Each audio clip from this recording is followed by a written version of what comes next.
Morning. I'm going to be going through the lesson 12 step-by-steps. This will be broken down into multiple video segments. The first few slides of the PowerPoint are informational, and you should have copied them into your notes or read my copy of notes that I have sent you. So we get started here on slide 8, and we are going to use the 12th fourth coffee financial history, and I've downloaded that from Google Classroom. And the first thing we're going to do is learn how to put data into a chart. And we're going to use this file here. I'm going to enable it. Move this out of the way a little bit. And we only have one worksheet tab here. It's called Sales. And here is a worksheet called Fourth Coffee Annual Sales in the Thousands. Annual means yearly. And we see the years 2014, 15, 16, 17, and 18.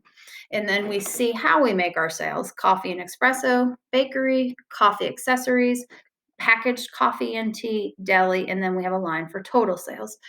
It's important to remember that you are trying to get a visual of your data here, and we are trying to remember what we're looking for. So we're looking for 2014? Are we just looking for 2015?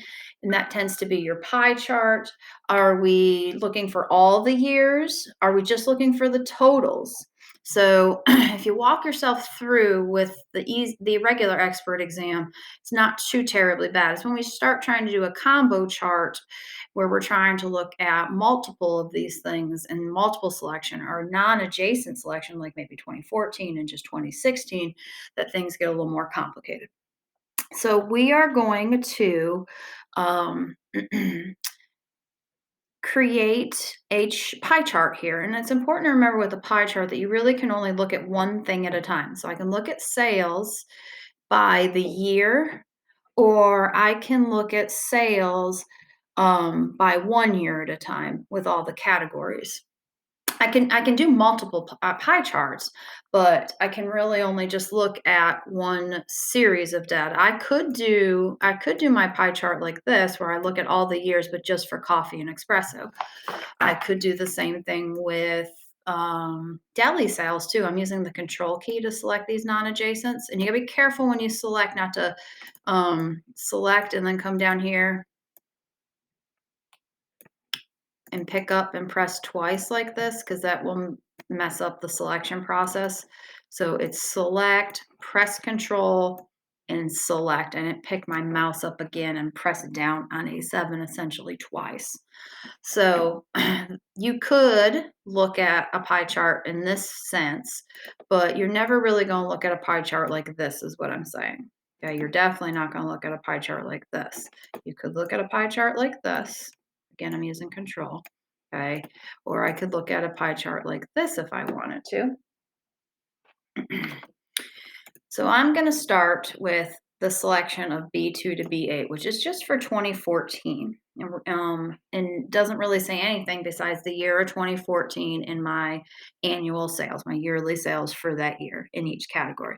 We know now it's on the insert ribbon for our charts. It's in the charts group, and then you have all these different categories, and we're looking for pie chart. So this one's your pie chart, and it's also your donut.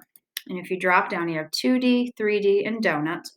And we are going to insert a pie chart in the 2D. Okay.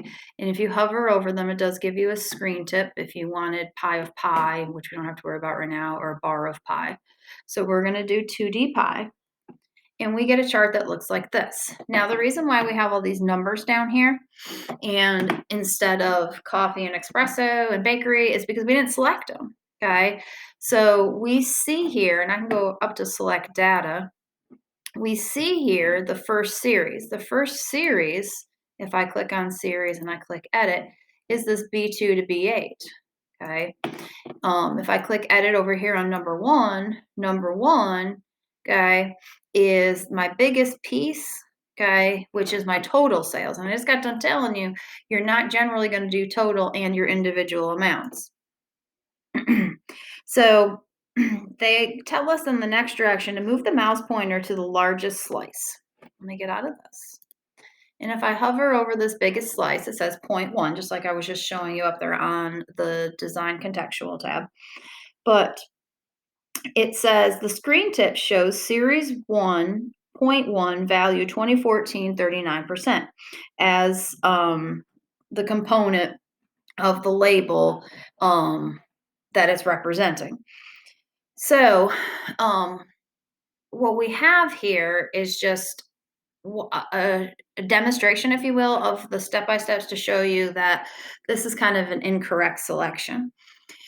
Note that since we are clicked on the chart, there's a contextual tab called Chart Tools, and it's called Design and Format. Okay, and we've talked about the Design Contextual tab and how you can add elements, and you can also do the same thing through the Chart Elements command down here in this green plus to the right of the chart.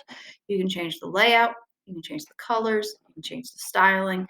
Under data, you can select data as I just showed you. You can switch the columns and rows, which in this case would probably not make much sense, and that usually doesn't in a pie chart.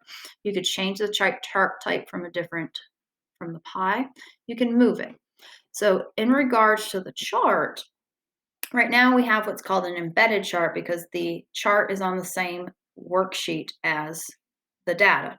If I move the chart to a separate worksheet, meaning the chart is not on the same worksheet as the workbook data, that's where the word separate comes in. The format contextual tab is going to allow me to kind of format the elements of my chart, insert maybe a text box. I can also select specific areas if I wanted to, like the legend. So if I'm not quite sure where the legend is, I can come up here to the current selection and pick legend. Okay, I can also come down here and pick legend if I want to, and then it tells me up here that I've made that right selection. And of course, I can change all these fill colors and add word art, and I can move things back and forward. I can change the chart height and width if I wanted to as well. Do note down here on the chart, if I right click, that I have options as well. Okay, and changing chart type, saving as template. Remember, if you save as template, you want it to go in that default folder. It's just like saving a workbook as a template. Just now we are saving the chart as a template.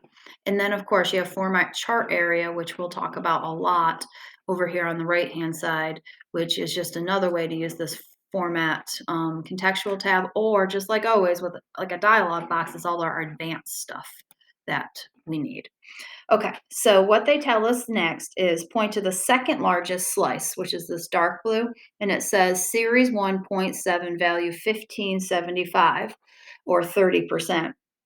So, which is the amount of the total. Neither the column label 2014 nor the total sales amount should be included in the slice, which I told you. It says click the chart white space. So I'm going to click over here and then I'm going to press delete on my keyboard and that makes the chart go away. So if you ever get a chart that you don't want, that's one way. You can also right click and you can also cut as well. Notice you could undo that action. All right, so now they want me to select B3 to B7. Okay, so we were including individual amounts in the total, which wasn't right. So now we're going to look at B3 to B7, which does not include the year 2014. It still doesn't include our labels and it doesn't include the totals now.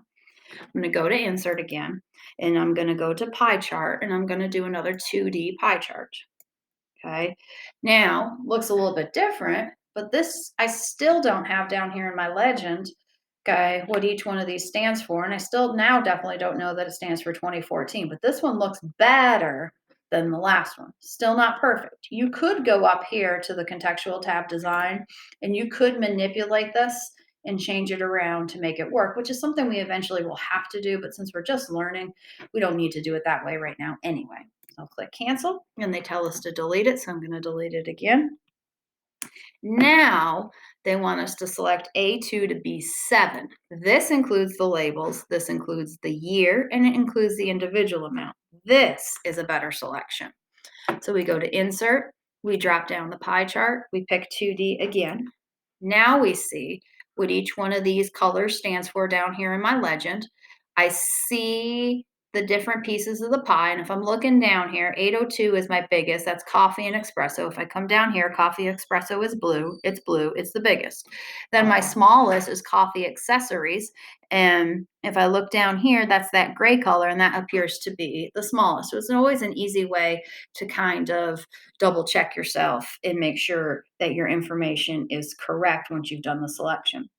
All right, the next direction says to move the mouse pointer, um, the 4-arrow cross pointer to a blank spot within the chart and drag the chart to move it below the data. So essentially what you're going to do is click over here and we're going to click and drag and we're going to move it. And somewhere below the data is going to be, you don't want to be too close. So usually this is a good rule of thumb, a row or so below, and then you usually just start in column A and align it. If you're somewhere here, that's fine. If they tell you to move it below and you're way over here, you probably won't get points on that certification test. Okay, so now it says to click outside the chart. Notice our contextual tabs go away because we're not clicked on the chart anymore. And what they want us to do is click on file, and they want us to click on print. Okay, and we see here what I told you was called an embedded. The data and the chart are on the same page. Now, if I return here, okay, and I click back on my chart, and then I go to file and I go to print, notice it just prints the chart. Okay, so clicked off and I go to file and I print, it will print both. If I just want to print the chart, click on it, go to file and go to print. And then I will have my chart alone in my printed document if I wanted to print.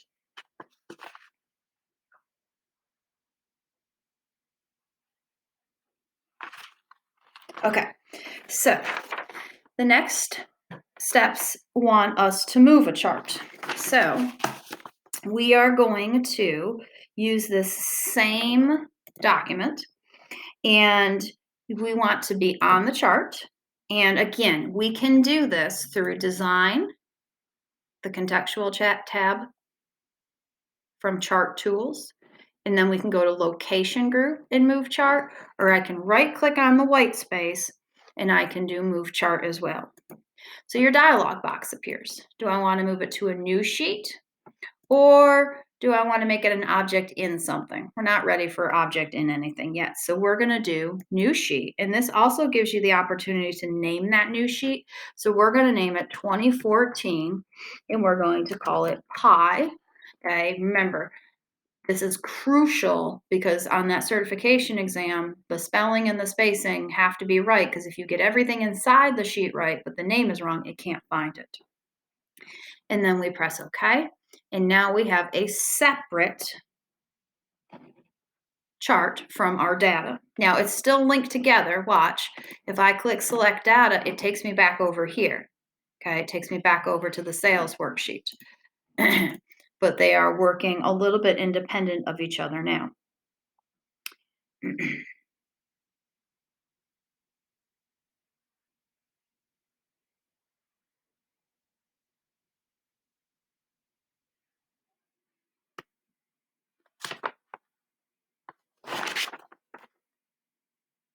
Okay, so that's the beginning of our lesson. Okay, and the next time we come back, we're going to look at how to do a different type of chart. Thank you.